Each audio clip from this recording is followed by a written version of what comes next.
المشاهدون الأفاضل، أسعد الله أوقاتكم بكل خير أينما كنتم. أحييكم وأقدم لحضراتكم نشرة أخبار المساء واستهلها بأبرز العناوين.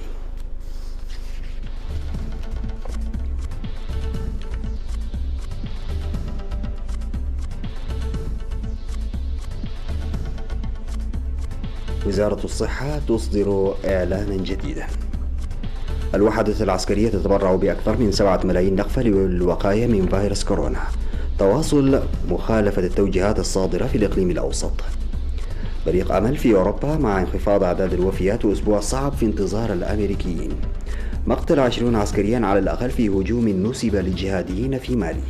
وصواريخ تصيب موقعا نفطيا في جنوب العراق ولا إصابات.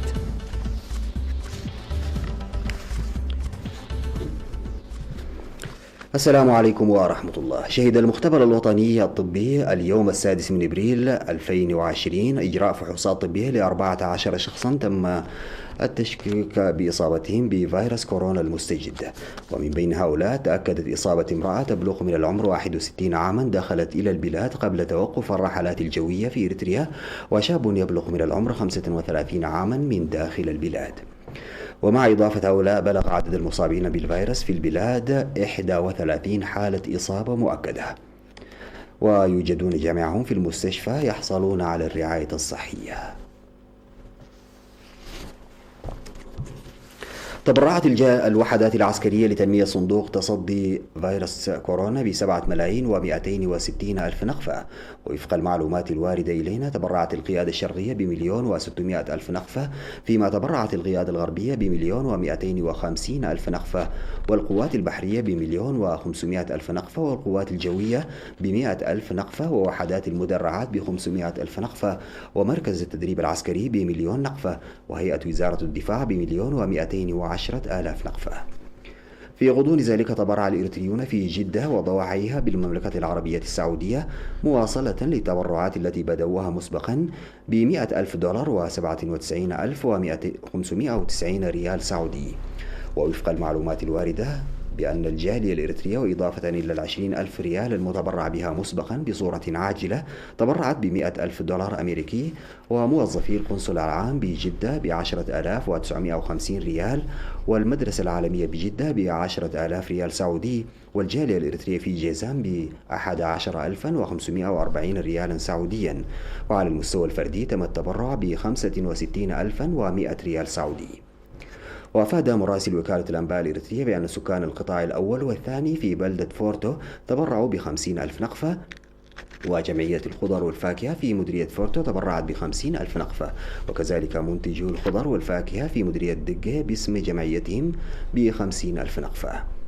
وتوضح المعلومات الواردة من إدارة الإقليم بأن مديريات الإقليم المتبقية أيضا تقوم بتبرعات مالية وعينية للوقاية من مخاطر هذا الوباء القاتل. في غضون ذلك سلمت السيدة معشف السهية من مدينة بارنتو في السادس من إبريل مبنى تابعا لها مكون من 4 غرف بالمدينة لوزارة الصحة حتى تنتهي أزمة فيروس كورونا المستجد.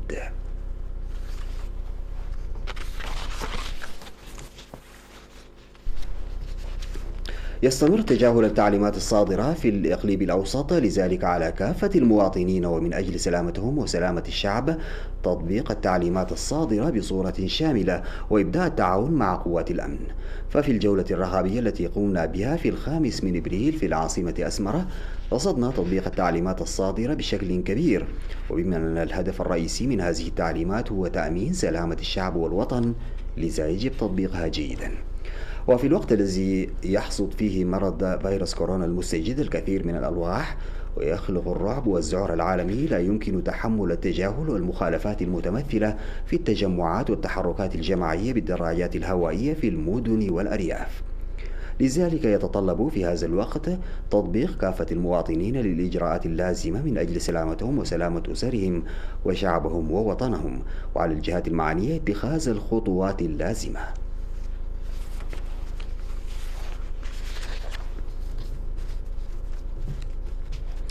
أفاد مراسل وكالة الأنباء الإريترية من مدينة كرم بأن سوق الخضار والفاكهة في المدينة شهد صباح اليوم السادس من إبريل تجمعا وازدحاما كثيفا بما يخالف أهم بنود التعليمات الصادرة للوقاية من فيروس كورونا الفتاك، ألا وهو التباعد الاجتماعي. ومع أن يوم الاثنين هو يوم التسوق في مدينة كرم ولم يشهد حضورا كثيفا كالعادة، إلا أن التجار القادمين من مختلف المناطق والمستهلكين هم من قاموا بذلك في السوق ومارسوا حياة التسوق العادية. وهذا ليس فقط يخالف التعليمات الصادرة، وإنما يعجل من وتيرة تفشي الوباء التي تتضافر الجهود للسيطرة عليه. ورغم أن المسؤولية تخص الجميع، إلا أن الجهات التي تحملت المسؤولية عليها اتخاذ خطوات وقرارات صارمة تأمينا لتطبيق التعليمات الصادرة. وأفاد وكلاء وكالة الأنباء الإريترية عن تنفيذ قاعدة التباعد الاجتماعي في التداولات البنكية في المدينة، فيما شهدت حركة الدراجات الهوائية والنارية بمختلف أنواعها تقلصا كبيرا. كما تقوم وحدة القانون والنظام في المدينة بمتابعة جادة للذين يزيدون الأسعار بطريقة غير منطقية وقانونية ويخفون السلع الأساسية، فيما يقوم فرع خدمات المواصلات بالتعاون مع شرطة المرور ومراقبي الطرق بتطبيق التعليمات الصادرة بخصوص المواصلات العامة. وناشدها مواطنو مدينة كرن حاضرة إقليم عنسبة المواطنين لاتباع التعليمات الصادرة لسلامة الشعب والوطن تفاديا لدفع ثمن باهظ.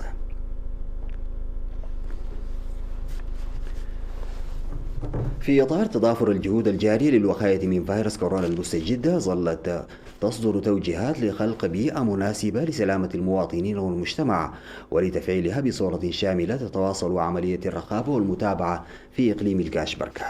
وعقدت الهيئة العامة المقامة على مستوى الإقليم لقاء في 5 من إبريل في حاضرة الإقليم مدينة بارنتو، وقيمت بأن غالبية المجتمع المدني يطبق التعليمات الصادرة على مستوى البلاد كما يجب، إلا أن التجمعات الاجتماعية والتواصل والتسوق المفتوح بالإضافة إلى الأنشطة الرياضية والثقافية والترفيهية من بعض المخالفات البادية للعيان.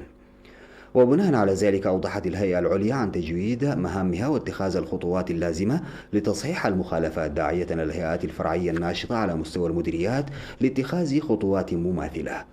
وأوضح حاكم إقليم الكاشبركة السيد أبرهة جارزة بأن حملات التوعية المكثفة الجارية وكذا التعليمات الصادرة عبر وسائل الإعلام المحلية وإرشادات الخبراء الصحيين أدت إلى ترسيخ فهم جيد في أوساط المواطنين، ويجري العمل للحد من مخالفات التعليمات الصادرة. وحذر السيد أبرهة تجار الجشعين الذين لم يتعظوا من أفعالهم المشينة والمتمثلة في زيادة الأسعار وإخفاء البضاعة، مشيرا إلى القرارات الصارمة التي ستتخذ بحقهم.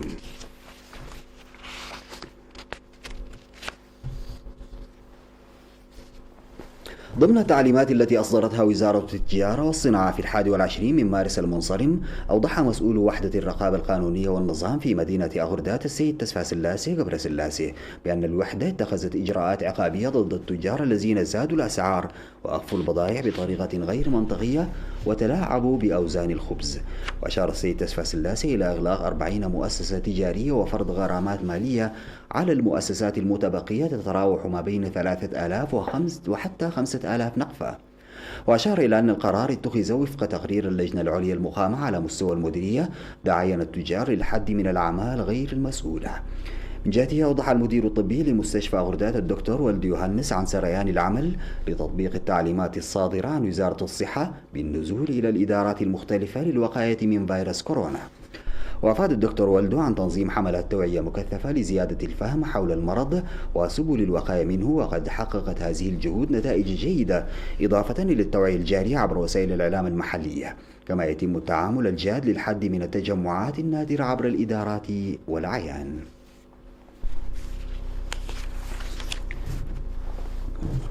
استشهد المناضل هبت فتوي دبساي اليوم 6 من إبريل إثر مرض ألم به وتلقي العلاج في الداخل والخارج عن عمر بالغ 65 عاما. التحق المناضل هبت فتوي بصفوف قوات التحرير الشعبي الإريترية في العام 1975، وعمل في مختلف الوحدات حتى مستوى مسؤول فرع إدارة الإقليم. وبعد الاستقلال خدم شعبه ووطنه بوفاء في الجبهة الشعبية للديمقراطية والعدالة. المناضل هبت فتوي رب أسرة وأب لمولودة واحدة، وسيوارى جثمانه الثرى ظهر يوم غد والثلاثاء 7 من إبريل في مقبرة الشهداء بالعاصمة أسمرة. وتعبر وزارة الدفاع عن بالغ حزنها باستشهاد المناضل هبت فتوي، وتقدم أحر تعازيها لأسرته ومحبيه ورفاقه المناضلين. فاصل أيها السيدات والسادة ونعود لمواصلة الأخبار. أعلن مدير المعهد الوطني للصحة في إيطاليا أن عدد الإصابات بفيروس كورونا في البلاد بصدد الانحدار بعد أن سجلت 16 ألف وفاة. كما أعلنت وزارة الصحة الإسبانية تراجعا في عدد الإصابات، وهو ما يشير لبداية تراجع الوباء عموما في أوروبا التي سجلت 70% من عدد الوفيات في العالم بسبب الفيروس. أما في الولايات المتحدة فقد أقر دونالد ترامب بأن أسبوعا صعبا ينتظر الأمريكيين، إذ إن من المتوقع أن تبلغ الجائحة هذه الأيام ذروة انتشارها في هذا البلد، وتقترب حصيلة الوفيات من 10,000، إذ بلغت 9633 وفاة يوم الأحد، مما يشير إلى تفشي هذا الوباء المقلق. وأشار من جهته مدير المعهد الوطني للأمراض المعدية أنتوني فاوتشي إلى أن معدل الوفيات بصدد الاستقرار، وأقر بأن هذا الأسبوع سيكون أسبوعا سيئا في ولاية نيويورك. بؤرة الوباء في الولايات المتحدة، أعلن حاكم الولاية أندرو كومو أن النظام الصحي تحت ضغط كبير لعدم توفر الأجهزة الطبية والعاملين في القطاع الصحي بأعداد كافية.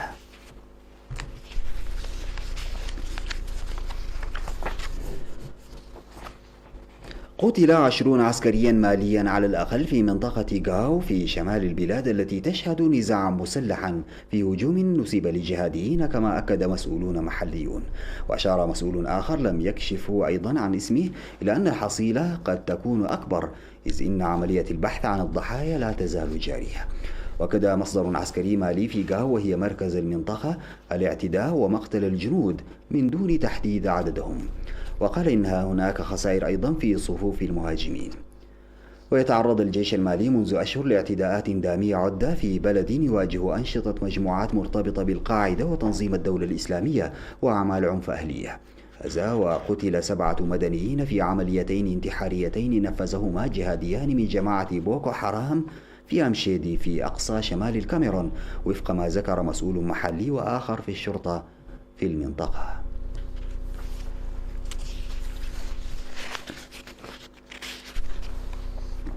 قالت مصادر نفطية أخرى بالشرطة إن صواريخ سقطت بالقرب من حي يقطنه عاملون أجانب بقطاع النفط العراقي الذي يضم شركة هالبرتون الأمريكية للخدمات النفطية، دون أن تسبب أضرارا أو خسائر بشرية.